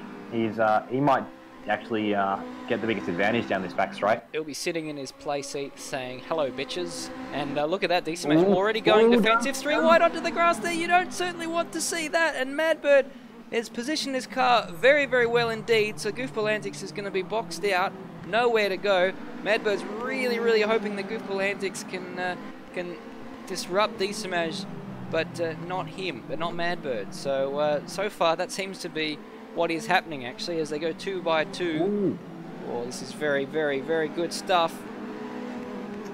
Yeah, D-Smash nearly had an over-rotation on the first part of that sweeping left, and he had a bit of contact there with the... they nearly went wheel to wheel there with Goofball, which if there was open wheelers like the Formula trains, that would have been a death sentence. But yeah, they've got away with it, and yeah, Goofball up to 5th now. Just having nightmares about losing traction on the Formula train is something that I know all too well about. Of course, the Caterhams being slightly more easy to handle in a sliding situation. Goofball Antics having made the position up on D-Smash, is he going to be able to break free of D-Smash, or can he mount a challenge on Madbird? Time will certainly tell. It's oh so difficult to make a move stick when you're stuck in a pack like this. Yeah, just going out to the field, the situation between Bodo and Foley hasn't really changed much. I think the gap's also getting a little bigger. They're running very similar lap times, and no amount of diving or pressuring by Bodo and Foley is seeming to shake the pace of Bodo. So Bodo ahead by almost a second over Foley. Tell you what, Roadhog's going to join this battle very shortly indeed. At the pace they're running, he took about half a second out of them on the previous lap, albeit they were battling, but they continue to battle. Roadhog is very much in this fight. You can see him just coming through the back of that shot there, and let's have a look at the sector times for this particular lap. 36 flat for D-Smash, 35.9 for Goofball Antics for Roadhog, 35.2, 8/10 in the first sector alone. Yeah, Roadhog had a little wiggle there through one of the corners, but looks more like a speed wiggle than an out of control wiggle. He is, yeah, he's definitely coming for them. Meanwhile, Madbird's actually starting to make a bit of a break. He's out of the what you would call DRS range in Formula 1, but of course it's the slipstream in these cars. No need for DRS, and just that's giving him a little bit of a comfort cushion there. As look, D-Smash is going to get a run down the pit straight. Is it long enough to make the move? It's a very, very tricky part of the circuit to make a move stick, because it goes to the left and to the right, so the inside becomes the outside and the outside becomes the inside, so the advantage shifts accordingly. Yeah, it's yeah. I don't know. D-Smash is it's like behind Goofball, but Roadhog definitely catching them now. He's oh, bit of a wiggle there. But I suspect at the end of this back straight, he will possibly have caught the group of 3. Potentially. They didn't take too much time off each other on the previous lap, and they actually pulled out a couple of tenths from Roadhog on the final sector of the previous lap. And I think now they're just beginning to reel Madbird in. Madbird's going to have to think about defending very, very soon indeed. Just had enough of a margin going onto that back straight and into turn 7 on this particular occasion that he didn't need to defend, but he would have been a little bit worried. Yeah, it's all smoke just up there from Goofball. Yeah, he's stuck in a funny position right now. He's got enough of a gap just about over D-Smash. He doesn't have to defend, but a little error from him, and he's going to defend hard from D-Smash. But he's also looking to try and attack to get past Madbird, and they're both Madbird and D-Smash are practiced in battling with each other, but then neither of them, I don't think, are too early practiced in battling with Goofball. So here's the outline. Here's the meat, also the meat in their sandwich. Well, Goofball Antics is the man who's been in this group for the longest, so of course they have battled it with him over the years, but perhaps not so much in these cars. So time will tell, which is apparently my favourite phrase for tonight. But, it's all closing up. It is all closing up. They do seem to have fought off the challenge from Roadhog just a little bit because they're not getting in each other's way quite as much as they were a couple of laps ago. Yeah, Roadhog, that's Oh, that's a wiggle! That's a wiggle for Goofball Antics. Decent is going to climb up underneath him. Through he goes. But Goofball Antics as the outside gets the better traction. That has all let Madbird off the hook. I thought for this lap he was going to be coming under enormous pressure down this back straight. He may well still have to defend, but it's just eased the pressure slightly. Yeah, that little wiggle has actually opened up gaps for everyone. Roadhog. Ooh, yeah, that was close. Yes, close is a good adjective for that one. Butt clenching was another good adjective for that one. I think Goofball Antics is very strong under brakes in these cars, and he probably just wasn't quite expecting Madbird to be quite as cautious as that. And very, very nearly went straight into the back of him. That would have given Madbird the horrors after this. He was taken unceremoniously out of the second race last round in Vapore by Berto, and that's wide. That's wide for Goofball Antics. I think he's dodged a bullet there. He was very, very close to losing the car. We've seen so many people go wide and lose the back end, and he didn't even seem to lose too much time.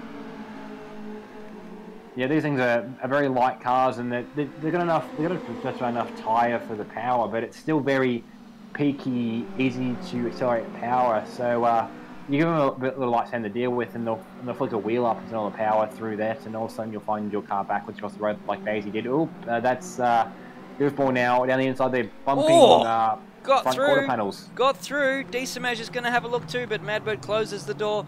Now, a little bit of a wiggle there for Goofball Antics. Does that give Madbird another opportunity to dive up underneath? And he gets the place back as soon as he lost it. Decimage is going to have a look. No way through. It's all going to kick off down this back straight because they are so close. It's going to be slipstreaming all the way down. They'll have to defend. There's no two ways about it. We're starting to get into that part of the race where you're counting down the laps. So track position is crucial. Well, starting at the point of the race where they're chasing other across the track of slipstream. Yeah, Goofball chasing Madbird. They're trying to get every little bit of free low pressure. Oh, late move! Late move! Madbird was able to go back around the outside. Yeah, that was yeah. I'd say Goofball's maybe getting. I mean, the best he can do at this point is get to fourth. But I mean, as you said, the laps are counting down. He's running out of opportunities to have a dive, and he has also got the omnipresent pressure of Madbird, who is pretty good at putting that car on the apex, and D-Smash, who also has a battle with Madbird on his mind. I think Madbird is building himself a nice little reputation for being able to hold cars up under an enormous amount of pressure, and that's something that I used to pride myself on. It's always, and they know they're on TV, it's always something that is very, very difficult to do. You're drenched in sweat, especially on a day like this where it's 40 degrees. And in the sort of conditions that they'll be in, it'll be an absolute sweat box. I do not want to think about the state of his t-shirt right now, assuming he's wearing one, but it will be just an absolute throwaway job, I should imagine, after this race. Yeah, I'd imagine if they had them more sweatband used than the tennis players. Exactly right. So they're beeping their horns quite a lot. I don't know what the go is here, but it's almost like the Madbird's gotten away with the amount that D-Samaj and Goofball Antics are fighting each other. Yeah, D-Samaj actually, I'm not sure what happened there, whether the bad run off one for Goofball, but he swept around the outside of him and nearly cut him off getting back in front of him. I'm not sure what that was for Goofball. Maybe too focused on the horn and not too focused on the go. Well, he's got through on D-Samaj there, and a nice move. I didn't think he was going to get it stopped on the apex for a second there, but he managed to do so. And once again, this is exactly the finishing position they found themselves in race one, with Madbird in fourth, ahead of Goofball Antics and D-Samaj in sixth. The time will tell. I'm trying to stop myself from saying that, but that one was just a reflex, unfortunately. But time will tell whether it will stay that way or not. 2 laps to go at the end of this one. Yeah, I think that last little whatever that was that happened coming into the final straight. Oh, that's a thing happening. That's a thing happening indeed. That thing happening is Goofball Antics going just a little bit wide. What on earth happened there? He was well clear. Let's catch a replay on board with Goofball Antics as he comes down to the penultimate corner. He must have just got in a little bit hot. He was too busy beeping and just took way too much speed in there. Got the thing sort of crossed up on the curb and he let him through. I think maybe he needs to, depending on his turn, maybe map a button, maybe map the horn to a more accessible button that means he can focus better on the driving. The Caterhams English Dictionary defines a reprieve of what Decimation and Goofball antics are giving Madbird right now, because he now has a 2-second advantage, and he's not too worried about distracting himself with the horn, because he's there's some heavy horn use there from Madbird. There is some heavy horn use, so hopefully he keeps his mind at the task for another lap and a half and doesn't throw it away, because it'll be his second best result of this season. He of course got that podium in race 2 at Place City's, race 1 at Place City Circuit, did Madbird, and that was his best result apart from quite a few 5th places, so 4th place will be a handy little addition to his points tally. Yeah, I think I was saying earlier, the little battle with, the little issue, whatever it was for Goofball, has put him out of, I think put him out of challenging for 4th place, and I think unfortunately it's like decent match back too. They're both nearly 2 seconds back on Madbird, and unless Madbird makes an error, maybe with too much horn use. More pressure there from Roadhog behind, actually, if they do. Oh yes, he has caught back up again. He has certainly taken advantage of these two costing each other, it has to be said. Goofball Antics making mistakes, Decimage fighting back. And it's the final lap of the race. They're going side by side, beeping their horns in absolute delight. I'm sure that they're having an absolute ball right now as Decimage takes to the inside, sideways there. Goofball Antics trying to hang it around the outside to get the inside for the next corner. A little bit of a tap there. I think Goofball Antics is saying, excuse me, I'm coming through, I'm alongside you, you cannot cut me off. But Decimage gets the better run onto the back straight. Goofball Antics, what can he do? Is there any chance to re-overtake him with the slipstream down here? Roadhog ever closer with points in his eyes, basically. He can see that Goofball Antics going down the inside could be disaster for his teammate. But Decimage stays ahead. We'll have to look ahead now to Xerus. It's the first time we've seen him all race, apart from the start. Coming across the line, another perfect result for Xerus. We can't really say more superlatives about him because it's just been an absolutely flawless season from him. One of the most dominant we've seen since the stock V8s back in Season 2. And Berto comes home in 2nd place, and Foley, replicating the same podium that we had in Race 1, was unable to really live with Berto after the final stages, as Madbird rounds the last few corners to finish 4th. But behind him is the battle that we're looking at, and it looks like... No, he's gone around the final corner. Big spin there. He's going to lose a number of positions. Roadhog goes through. What is he doing? He's decided not to cross the finish line. That's strange. I hope he did that on purpose, because otherwise he'll be a bit disappointed. But I think maybe the heat getting to him there. Well, he's in Brisbane, so he doesn't have the heat to use as an excuse, but unfortunately for him, and unfortunately for us, it means that he drops out of that battle quite significantly, which means the Roadhog moves up into 6th place, which is his best result of the season. Bagsy moves up to 7th place, which is his 2nd best result of the season, equal with his 7th place finish in the 2nd race in Virginia International Raceway. Resist will finish in 8th place. Goofball Antics did cross the line in the end in 9th, and Tyrol will come home in 10th with Nether a lap down. Tyrol actually has kept on the lead lap both times in these 2 races, so the longer track benefiting him there, it gives him more chance to get off him. But Nether, unfortunately, not sure whether it was a pit stop or what it was for damage, but Nether, unfortunately, 11th and a lap down, which is it's such an inverse of fortunes after that brilliant performance in race 1.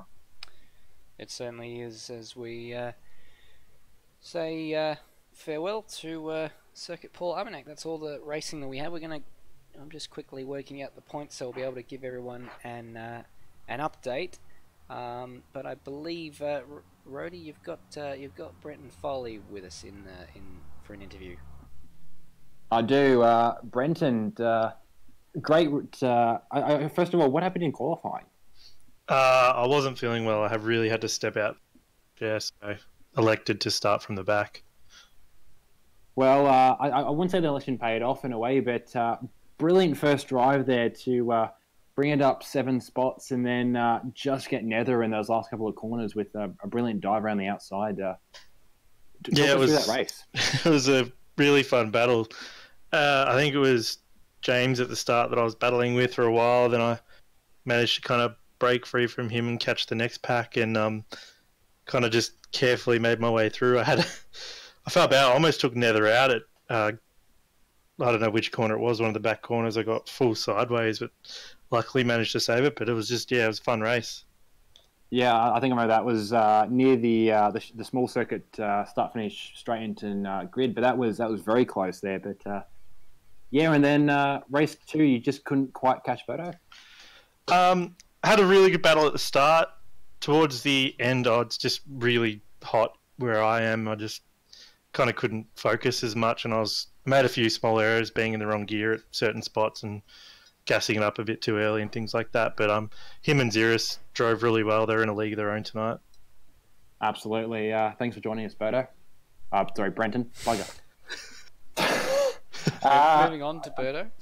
Yeah, I might as well. That's here, actually, so we'll move on. No, he is here. He is. Beg your pardon. I was looking for Berto, and his name is not Berto. Yes, in, his name is not Berto, but Berto is here. That was a brilliant transition. It was smooth, buttery. So Berto, I suppose not a lot in terms of grid changes, but you did a good job. Just pair of seconds in those 2 races. It's a good race, but it's a good turn of pace for you.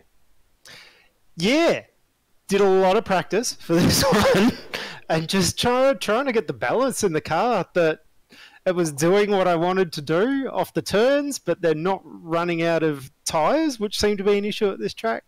So, I was pretty happy with it. I thought that Brenton and Xeris might be able to get into sort of low 38s. Most likely. So I didn't realise it'd be so on the pace, but good result. Yeah, so I suppose a pretty sort of boring race for you in race 1, and then Brendan came to play in race 2, but wasn't too much of a threat for you. Probably less boring in race 1. I crossed the line with 0.1, maybe 0.0 fuel left. Realised that we're a bit low with a couple of laps to go. So second race, we were going along and good battle with Brenton early on. And then, it just sort of blew out to 2.5, 2 seconds for basically the rest of the race. I'd sort of extend it a little bit and then make a couple of mistakes and it'd close up, and it just sort of stayed at that distance. Yeah, well, that was a great turn of speed for you at Armagnac, and hopefully that transfers across the next round. Yeah, here's hoping. Obviously, there's a couple of quicker guys who are away tonight, so probably fortunate on my part. Alrighty, thank you, Berto. Last interviewer, Xeris. 2 wins again for you. You're making a bit of habit of this. I was actually a little surprised that the others were off my pace that little bit much. But then, driving the track more, I sort of realised it's very very odd in some places. Like the campering inside of the corners there was sort of like a ditch basically on the exits, so it made getting the right balance really difficult out of the corner. And then lonely races. So. So was the challenge for you then, I suppose, with not many people to race with, just trying to knock out some fast stuff and PBs as the race wore on? No, it was more like this is probably the closest we got to endurance just because of the heat we've got at the moment. It's like 40-degree day, and it's still really hot in the room. So I was struggling with fatigue towards the end of the races, and I just wanted to keep it on the track. Yeah, Stairs did mention your slightly crappy air conditioning situation in the race one, race two, whatever, intermission. So yeah, good to see you, mate, to the end, and nothing cooked itself off. Yeah, it was all right. Alrighty, thanks for joining us, Xeris. Stairs, you've got the points ready? Certainly do, and of course Xeris taking his 11th win from 12 races, as I mentioned earlier in the broadcast, about as dominant as we've seen from him, with this, probably with the exception of the stock V8 race season back in season number 2, but he extends his advantage nearly, well, over 100 points now from Brendan Foley. 295 points for Xeris with Brendan Foley on 191. Berto moves himself up into 3rd place on 154. Of course, Sam Smith absent tonight, so he remains on 126, and Goofball Antics jumps him into 4th place. Well, he was actually already in 4th place, but he lost the position to Berto and gained the position on Sam Smith, so it's a net gain of 0. But nonetheless, he's on 136 points, 10 clear of Sam. Madbird is in 6th place on 119 points, and extends his advantage over Decimaz with 2 good results for himself. Lewis Wedding, absent for 3 rounds in a row now, is back in 8th place now on 98, ahead of Resist on 93, Bagsy on 89, Roadhog on 62, Nether on 45, and Pablo on 19. And Tyrell, I apologise, but I haven't actually updated the spreadsheet to include his name, but he has a handful of points as well. Yeah, there is some wins in there for him, but yeah, Tyrell, I think he's unfortunately his race points will be with the non-finishers. I think in the case of Lewis Wedding, possibly just the ramp up back into the start of the 2019 AMSL season, just impacting upon his fresh time. Yeah, very, very busy man. Basically, he's doing an awful lot of the behind-the-scenes work for AMS Oz. But of course, that is pretty much all we have time for tonight's action with Apex Rear Wing. That's round 6. We've got 4 rounds remaining. The next round, of course, taking place at Interlagos for round number 7, and that will be coming at you next Wednesday at the exact same time. In the meantime, have a very, very good week. I've been joined by Rhodey in commentary, and that is Ben Rhodes, not Roadhog. Thank you very much indeed for watching. Bye for now.